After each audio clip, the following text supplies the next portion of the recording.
Hello बच्चों, let's read the question. The question says if a stone is thrown out of an accelerated train, then acceleration of the stone at any instant depends on. Okay, so option is force acting on it at that instant and acceleration of the train, both A and B and none of these. Okay, so first of all की concept देखते हैं.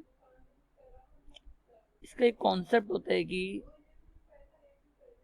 जैसे कि एक trolley है, मैं एक trolley ले रहा हूँ और इस ट्रॉली में एक आदमी के हाथ में एक स्टोन है. ओके, और ये ट्रॉली मूव कर रही है ए एक्सेलरेशन से और एट द टाइम मतलब एट टी इक्वल टू 0 मान लो.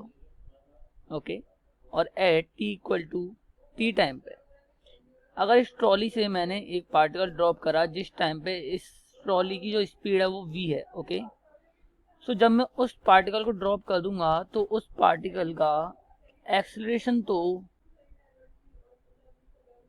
ट्रॉली से कोई भी रिलेशन नहीं रखेगा, लेकिन जो वेलोसिटी होगी वो जितनी वेलोसिटी ट्रॉली की होगी उतनी वेलोसिटी उसको मिल जाएगी. ओके, मतलब एक्सेलरेशन उतना उसका तब तक रहेगा जब तक वो उस ट्रॉली के टच में है, लेकिन जैसे उसको बाहर फेंक दिया जाएगा तो उसका एक्सेलरेशन उससे कोई भी डिपेंडेंट नहीं होगा.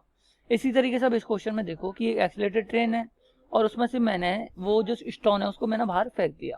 ओके, तो at any instant depends on the. Okay, so हमें पता है कि जैसे कि एक ट्रेन थी और इसमें से मैंने उस स्टोन को बाहर फेंक दिया तो उस स्टोन के पास सिर्फ वो एक वेलोसिटी होगी जो at the time of throw मतलब उस ट्रेन की थी, और जो उसका एक्सेलरेशन था वो उसके पास नहीं पहुंचा.